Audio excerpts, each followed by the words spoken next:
راجل واحد خلى العالم كله يغسل سنانه وحول شركات كتير كانت هتفلس لبراندات لسه موجودة لحد النهارده. بس قصص هوبكنز بتثبت ان مفيش حاجة ما بتتباعش، بس مش اي حد يقدر يبيع. لو ما كنتش تعرف هوبكنز اللي يعتبر من مؤسسي علم التسويق في العالم، تعال احكي لك.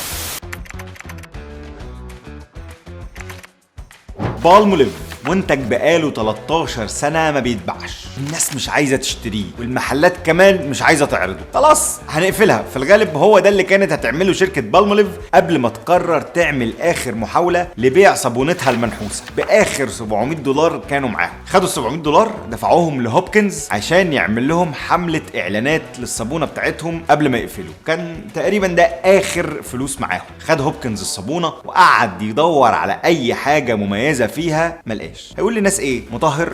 لا. مغذي للبشره؟ بيساعد على النظافه؟ ما هو كل الصابون بيعمل كده. ايه الحاجه اللي تخلي الناس يشتروا الصابونه دي؟ طب ايه اصلا اللي هيخلي الناس يشتروا صابونه هم مش راضيين يشتروها من 13 سنه؟ حد هيشتري كلام الفارغ ده يا حسن؟ قعد يدور ويقرا في تاريخ صناعه الصابون ويقلب في الكتب والمصادر لحد ما لقى نص بالهيروغليفي بيتكلم ان الستات في مصر القديمه كانوا بيستخدموا زيت الزيتون وزيت النخيل لبشرتهم.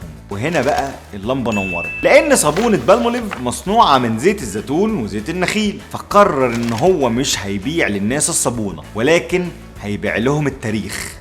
ثانية واحدة، تاريخ ايه؟ ايه علاقة التاريخ بالصابونة؟ تخيل معايا كده بلد عمرها ما يجيش 150 سنة بتبيع لأهلها سر جمال المصريين القدماء من أكتر من 3000 سنة. المهم الإعلان نزل، كان الكونسبت بتاعه إنك ممكن تشتري سر جمال المصريين القدماء اللي موجود في الصابونة دي بس. الحل لكل مشاكل الشعب معايا أنا.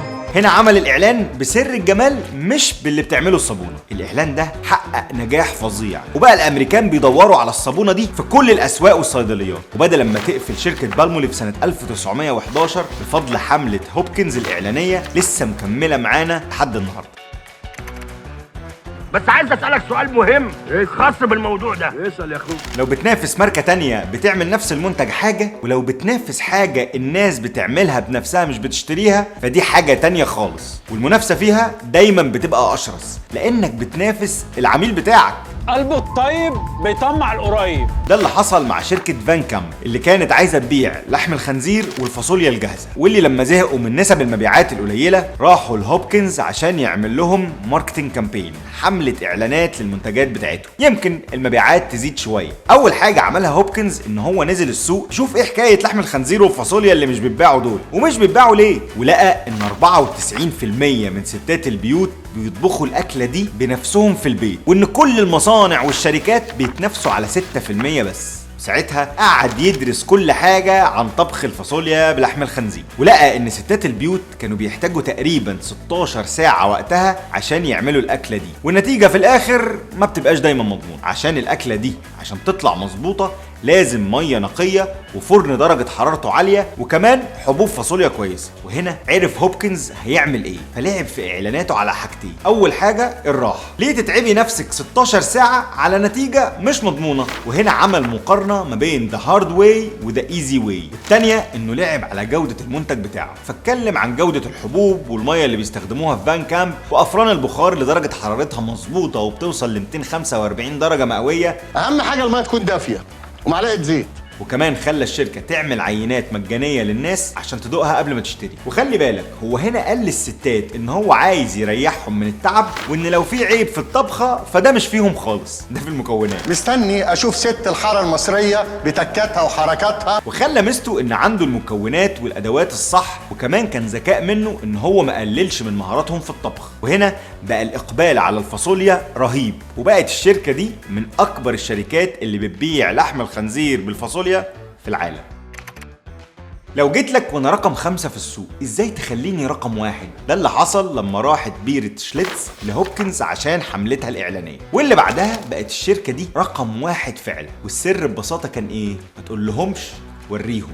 لا يا عم عيب يا عم، استغفر الله العظيم يا رب. وده اللي عمله هوبكنز في حملة الإعلانات، لأنه لما درس سوق البيرة في أمريكا وقتها لقى إن المعلنين كلهم بيقولوا إن إحنا بيرة نقية، وكانت شليتز وقتها بتقول أنا أنقى. الفاجر انا لا قادر.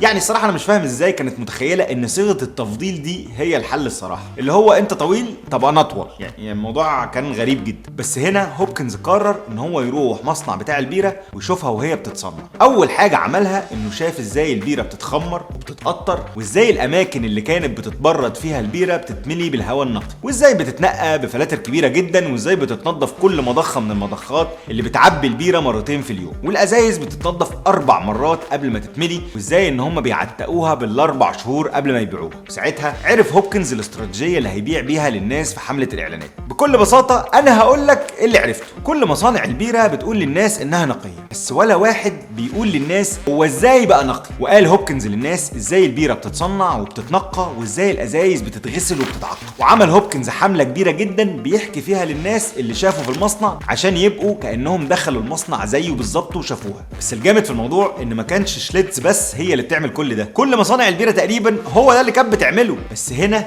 ما بقاش المهم مين بيعمل ايه، لكن بقى المهم مين اللي قال للناس ان هو بيعمل ايه. وبقت شليتز هي اول شركه قالت للناس ازاي البيره بتاعتهم نقيه. وبكده هوبكنز مش بس عمل لشليتز اعلان، ده عملهم براند. واي مصنع بعد كده هيقول ازاي بيصنع البيره بتاعته وبيخليها نقيه، اول حاجه هتيجي في ذهن الناس هي بيره شليتز. ازاي تبيع معجون سنان لناس ما بتغسلش اسنانها اصلا؟ استحمى، لازم تستحمى. انا مش عارف انت طايق نفسك ازاي. بص يا سيدي، في بدايه القرن العشرين راح صاحب معجون بيبسودنت لهوبكنز عشان يعمل له حملة اعلانات للمنتج بتاعه اللي كان عبارة عن معجون سنان بريحة النعناع. في الوقت ده اسواق امريكا كانت مليانة باعة متجولين بيبيعوا مساحيق الاسنان، بس ما كانش اي نوع من المساحيق دي قادر يكمل، وكان الشغل في بيع مساحيق الاسنان وقتها انتحار مالي. فكان اللي عايز يفلس يروح يشتغل في معجون السنان. حاول ولا اضرب كف بكف يا حبيبي، لا حول ولا قوة الا بالله. كان التحدي اللي قدام هوبكنز انك ازاي تبيع معجون سنان لناس ما بتغسلش اسنانها اصلا، اللي هو ازاي تبيع تلج في القطب الشمالي او ازاي تبيع بطاطين في الكونغو. الموضوع كان صعب جدا. بس هنا بدأ هوبكنز يمارس سحره وقعد يقرا في كتب طب الاسنان، بس ما لقاش اي حاجه تنفع. المعلومات كلها علميه وجامده وما ينفعش يتسوق بيها، لحد ما لقى معلومه بتقول ان الاسنان بتكون عليها طبقه لزجه من البكتيريا، ولقى ان الطبقه دي مش بتتشال غير بغسيل الاسنان كل يوم. قرر ايه بقى؟ قرر ان هو هيبيع لهم الجمال مش صحه سنانهم، هيبيع لهم ابتسامه مشرقه ولامعه، ابتسامه بيبسودنت. وفي 5 سنين بس ارتفع نسبه مستخدمي معجون الاسنان في امريكا من 7% ل 65%، وبقى غسيل الاسنان ده عاده، لدرجه ان مشاهير السينما في امريكا زي شيرلي تيمبل وكلارك جابل بيفتخروا بابتسامه بيبسودنت. انتقلت عادة غسيل الأسنان من أمريكا لباقي العالم، وبقى معجون الأسنان بيبسودنت الأشهر في العالم. فضل الأكثر مبيعا لأكثر من 30 سنة. ساعتها كسب هوبكنز من الحملة دي حوالي $1 مليون، بس اللي كسبته بيبسودنت كان أكتر بكتير. الصراحة لو قعدنا نحكي عن قدرات هوبكنز المدهشة في التسويق مش هنخلص، بس قصص هوبكنز بتثبت إن مفيش حاجة ما بتتباعش، بس مش أي حد يقدر يبيع.